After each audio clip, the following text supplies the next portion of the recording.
When I got home from work that night, the house didn't feel right. The air was too still. I dropped my keys, turned on the lights and froze. Everything was gone. The couch, the TV, even the kitchen chairs. My fridge was missing. The drawers hung open empty, not a single fork left. On the living room wall, a note flapped in the air from the ceiling fan. "We need it more than you do. Thanks, Patrick." I stared at it until the ink blurred, my brother's handwriting. My pulse slowed, not faster. I didn't scream, I didn't cry. I just thought, all right, then let's begin. My name is Amanda Collins, and for most of my life I thought being a good sister meant giving everything you have. I live in Kansas City, Missouri, and I've worked at the same insurance office for almost 20 years. People there say I'm dependable, the kind of person who always stays late to finish what others leave behind. They don't know. That's how I've lived my entire adult life. Picking up what others drop, fixing what others break, carrying weight that was never really mine. When I was 25, my parents died in a car accident on a wet October night. My brother Ryan was 15, still a kid, still full of unfinished sentences and late homework. At the funeral, our relatives whispered about who would take him. I can't. One aunt said, "We have 3 of our own." Someone else suggested foster care. I remember standing up, voice shaking but firm. "He's coming with me," and he did. I rented a small apartment with faded carpet and leaky windows. By day, I worked full-time as an office assistant. At night, I stocked shelves at a grocery store. Ryan got my bedroom. I slept on a pull-out couch. I made sure his shoes were new, even when mine had holes. On his 16th birthday, I baked a cake at midnight because I couldn't afford the bakery one. He hugged me and said, "You're the best sister ever." I believed him. Years went by. I saved for his college tuition, skipped vacations, skipped life.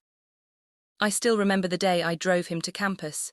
He waved from the dorm steps, all energy and promise. I sat in the car afterward and cried, not from sadness but relief. "You did it," I told myself. "He's going to be okay." But Ryan never really grew up. He called every month needing help with rent, books, gas. I sent money without hesitation. When he graduated and got a job, I paid his first deposit for an apartment. Then he met Brittany. At first, I was happy for him. She was bubbly, talkative, always complimenting my cooking and pretending to help wash dishes after dinner. They dated for 5 years. When he proposed, he called me crying. "I can't afford the wedding I want." I told him not to worry, I'd handle it. $20,000 later, he had a perfect ceremony under fairy lights and soft jazz. I watched him dance and thought Mom and Dad would be proud. A few months later, I gave them $30,000 for a down payment on a house. "It's an investment," I said, half to convince myself. He promised to pay me back someday. Someday never came. Then little things started changing. Brittany came by. Often, always smiling, always asking, "Oh my gosh, that bag is gorgeous. Can I borrow it?" Or "Those shoes would look perfect with my dress tonight." We wore the same size, so it was easy. I didn't mind at first, but she never brought anything back. After a while, my closet looked thinner. My patience too. I'd text her about a blouse and she'd answer, "I think I left it at my mom's." Next time she came, she'd eye something else. One afternoon, I stopped her. Before she could ask, "You still have my blue jacket and the beige purse and that sweater I lent you last month. I'd like them back." Her smile froze. "Wow, you really keep track, huh? Don't be so greedy." Ryan walked in halfway through, frowning. "What's going on?" "Nothing," Brittany said. "Your sister's upset because I borrowed a couple of things." He turned to me. "Amanda, come on, you've got plenty of clothes, don't make it a big deal." That line cut deeper than he realized. I swallowed whatever I wanted to say and stepped aside. I didn't want to fight, I just wanted peace. After that, they stopped visiting as much, and maybe that was a relief. I focused on work, started saving for myself for once. A new couch, a better kitchen, maybe even a proper vacation. I thought the worst was behind us. I was wrong. The first sign that something had shifted was how Brittany's tone changed whenever she talked to me. She'd once called me the sweetest sister-in-law in the world. Now it was, "Oh, Amanda, you just wouldn't understand." I brushed it off at first. People get busy, people change, but every small moment started adding up. Whenever we were together, she found ways to remind me of what I had and what they didn't. "You're so lucky," she'd say, glancing around my living room. "Some of us can't afford nice things yet." It was a compliment that felt like an accusation. Then came the endless borrowing. One weekend, Brittany asked for my silver clutch, the next my heels. After a month, she was walking around in my jacket, holding my purse, posting photos online with captions like "Date night look." I'd comment half jokingly, "Nice purse, looks familiar." She'd reply with a laughing emoji, never mentioning it again. I told myself to let it go. Ryan loved her and I loved him. But one day she crossed a line. She came over, eyes on the new rug I just bought. "This is stunning, Amanda. You always pick the best things. I wish we could afford pieces like this." Then, like she couldn't help herself, "If we ever buy something that nice, I'm calling you to decorate for us." She said it sweetly, but it strung. That evening I tried to talk to Ryan. She keeps taking things, Ryan, clothes, shoes, even my blender last week, and she never brings them back. He sighed, barely looking up from his phone. She's just borrowing them, don't make it weird, she's not returning them. He rolled his eyes. Amanda, you can afford to replace it. Why are you acting like this? Something in his voice, the dismissive way he said it, made my chest tighten. I wanted to scream that I'd spent half my life working so he could have everything, that I was tired of being treated like a safety net. But instead I just said quietly, I'm done lending her anything. After that, the visit stopped.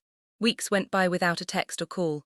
When I finally reached out, Ryan replied with one sentence.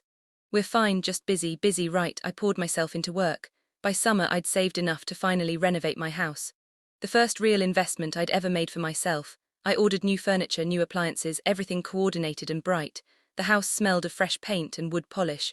For once, every piece in that space was mine, bought with my own money and no guilt attached.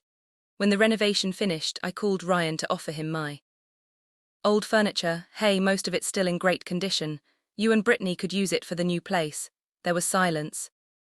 Then a muffled voice in the background. I heard Brittany scoff. Tell her we don't want her junk.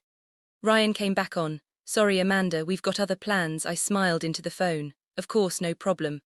After we hung up, I sat in my spotless new living room, the light slanting through the windows.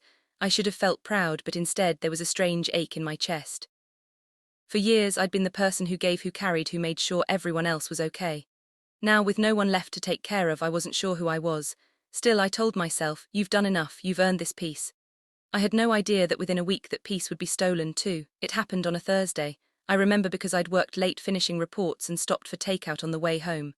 The sky was turning grey, the kind that makes the street lights flicker on early. When I pulled into my driveway, something looked off. The porch light was on, but I never left it that way. My stomach tightened. The lock was bent, metal twisted like a paperclip. I pushed the door open. Silence, every inch of the house felt wrong. My footsteps echoed on bare floors where the rug used to be. The walls looked wider, the air colder, my couch gone, my new refrigerator gone, even the framed photos of Mom and Dad gone. Only the faint marks on the wall showed they'd ever been there. In the kitchen, drawers gaped open, empty. I slid one out, no forks, not one. That was what broke me, not the big things but the small stupid detail. Then I saw it. A piece of paper taped to the wall, my brother's handwriting, large and careless. We need it more than you do. Thanks, Patrick. I stood there reading it again and again, the words burning deeper each time. My pulse slowed, cold, creeping up my spine. I didn't cry, not this time. A knock startled me. It was Mrs. Henderson from across the street, holding her phone. Honey, I saw them earlier, she said, voice trembling. A truck backed up to your house, your brother driving. I thought you told him to take the furniture. I forced a breath. You didn't do anything wrong, she hesitated. I have a camera facing your driveway. It caught everything. Do you want the footage? Yes, I said, calm and steady. Please. When she left, I sat on the bare floor and turned the note over in my hands. My entire world had just been stripped clean, piece by the boy I once raised like my own son. And somehow under the shock, one clear thought formed. They took everything I had. Now I'll take back everything they think I owe them. The 3 days passed slower than I thought they would. Day 1, nothing. Day 2, I scrolled through Brittany's social media and saw photos of her newly furnished home. My couch, my table, my TV glowing in the background. The caption read, finally feeling settled. Day 3, I waited. Nothing again. When the sun rose on the 4th morning, I called David. They've made their choice, I said. That afternoon, 2 police cars pulled up to Ryan's driveway. I sat in my car across the street, watching from behind my sunglasses.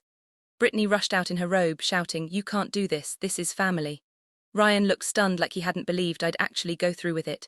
I didn't move, I didn't wave. I watched as they argued with the officers, then got into the cruiser for questioning. An hour later, my phone rang. Ryan's name flashed across the screen. I answered, his voice cracked. Amanda, what did you do? The police are here, they're saying we stole from you. You did, I said evenly, you had 3 days. Come on, sis, we were going to return it. After remodeling your kitchen, I asked. I saw the photos.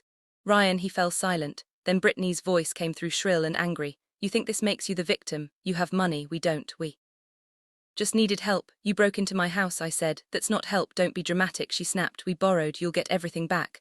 Good, I replied, the police will make sure of it, and I hung up. That evening David called. They're being detained for questioning, he said. The officers want you at the station tomorrow.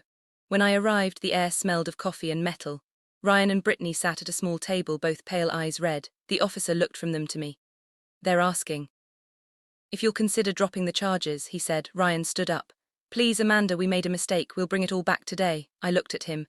this man I'd once carried through grief, who I'd fed and clothed and believed in.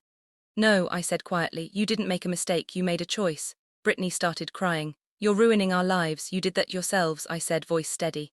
Actions have consequences. The officer nodded slightly, signaling for me to step outside. David followed, his hand light on my shoulder. You sure you don't want to settle privately? I turned to him. If I back down now, I'll be teaching them they can steal from me forever. The next week was a blur of paperwork, statements and hearings. The video from Mrs. Henderson's camera became the centerpiece of the case. It showed Ryan unlocking my door, loading the truck, smiling as he carried out boxes. Brittany directing him from the porch, her phone out, filming like it was a home project. At the trial, they sat beside their lawyer, hands clasped like scared children. The prosecutor laid out every piece of evidence, photos, receipts, bank transfers, even the note taped to my wall. When the note appeared on the screen, the courtroom went silent. Those words, "We need it more than you do." "Thanks, Patrick," glared in black ink. The judge leaned forward. "This is theft," he said. "Not misunderstanding, not family dispute. Theft." He sentenced them both to probation, fined them $1,500 each, and ordered them to return everything they had taken, plus pay for damages: the broken lock, the scratched floor, the dented door frame. Brittany sobbed. Ryan stared at the table, eyes glassy. I didn't smile, I didn't speak, I just felt something unclench inside me. After court, I met David in his office. He slid a folder across the desk. "Everything's resolved," he said. I opened it, then looked up. "Not quite," he raised an eyebrow. "I want to change my will. Excuse me, I've left everything to Ryan since my parents died. I want to remove him completely. Who should inherit, then charity? Set up a trust fund." David nodded slowly. "I'll draft it today. Do you want him notified?" "Yes," I said. "Send him the notice personally." 2 days later, Ryan showed up, pounding on my door. The chain lock rattled under his fists. I peered through the peephole. "Amanda," he yelled, "you changed your will. Are you serious?" I opened the door just enough for the chain to hold. "Yes, I'm your only family. Everything should go to me. You stole from me, Ryan. Why would I leave you anything?" He gestured wildly. "We apologized." "No," I said. "You cried because you got caught." Brittany stepped forward, face blotchy, tears streaking her makeup. "I'm pregnant. We're having a baby. Don't you care about your niece or nephew?" "Congratulations," I said flatly. "But that doesn't change what you did. You're heartless," she spat. "We needed help and I helped." I snapped, my voice rising for the first time. "For 17 years I paid for everything. Your clothes, your food, your car, your wedding, your house. I gave you all I had, and you broke into my home and took what little was left. You call that family?" Ryan's face twisted with anger. "You were supposed to take care of me, that's your job."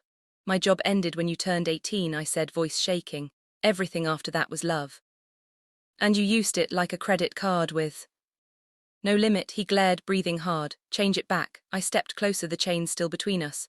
"No." Brittany's voice turned desperate. "We're broke, Amanda. Please, I'm done," I said quietly. "Don't come back here again. If you do, I'll get a restraining order." They stood there stunned. Then Ryan muttered, "You'll regret this," and pulled her away. When their car disappeared, I closed the door and leaned against it. The silence felt different this time, not empty but safe. I walked through my house. The furniture had been returned, the appliances reinstalled. Everything looked exactly as before, but it didn't feel the same. It finally felt like mine. That night I sat on the couch they'd once stolen and looked around the living room. The lights glowed soft and warm. For the first time in years, I wasn't thinking about what I owed anyone. I was thinking about what came next. 2 weeks later, the world was quiet again. The police paperwork was done, the court fees paid, and Ryan's number blocked. I hadn't realized how peaceful silence could be until I stopped hearing my phone buzz with his name. One afternoon, someone knocked on my door. I looked through the peephole. Ryan and Brittany again. My stomach dropped, but I opened the door halfway, chain still locked. Brittany's eyes were swollen. "Please," she said, voice cracking, "we've lost everything. We're sorry, we just want to make things right." Behind her, Ryan stood stiff, jaw clenched. I didn't raise my voice. Already had the chance to make things right. "Remember the 3 days?" Brittany wiped her face. "We're having the baby soon. It's a girl. She deserves a family." Something inside me softened for a heartbeat, then hardened again. "She'll have her parents, that's enough." Ryan finally spoke, quieter than I'd ever heard him. "I don't expect you to forgive us, but you're all we have left." I looked at him for a long moment, and that's exactly why I can't do it again. I closed the door slowly. Their voices faded down the walkway, swallowed by wind. Later that week, I had a full security system installed: cameras, alarms, motion sensors. As the technician finished, he said, "No one's getting in here again." "I know," I replied. That evening, I sat in my living room, everything back in its place. The light poured golden through the windows. The couch felt solid beneath me, the air clean, safe. I poured a glass of wine, took a sip, and whispered to myself, "You did it, you stopped the cycle." For the first time in 17 years, my life belonged to me. A month later, I was standing barefoot on a beach in Maui, the wind warm against my skin, the ocean stretched out like glass, endless and blue.